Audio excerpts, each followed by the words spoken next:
Pemirsa, di era globalisasi seperti saat ini, sosialisasi antar individu semakin mudah ditambah dengan kemajuan teknologi dan gawai atau gadget yang begitu pesat. Mudahnya mengakses informasi pasti memiliki dampak tersendiri yang dapat mempengaruhi moral seseorang, khususnya pada anak.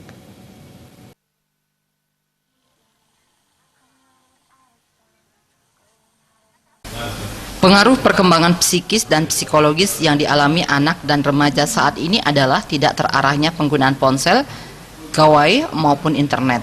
Semakin maju dan maraknya sistem teknologi komunikasi saat ini, semakin banyak pula muncul permasalahan penyalahgunaan gawai yang diberikan orang tua kepada anaknya. Hal ini sungguh memilukan jika generasi penerus bangsa nantinya menjadi seorang penerus yang rusak dan kecanduan teknologi yang negatif.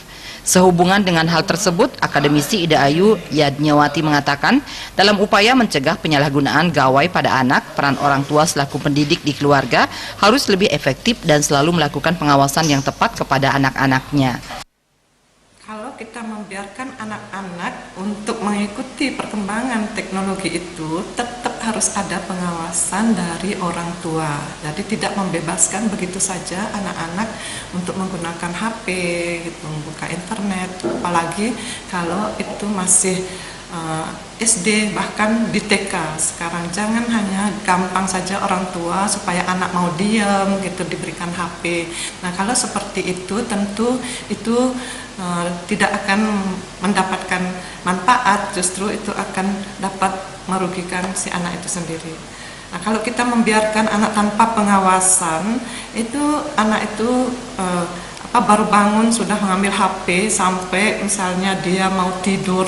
Nah, itu tentu komunikasi dengan orang tua, dengan keluarga itu akan sangat berkurang gitu, sehingga sikap sosialnya sudah mulai pudar jadinya.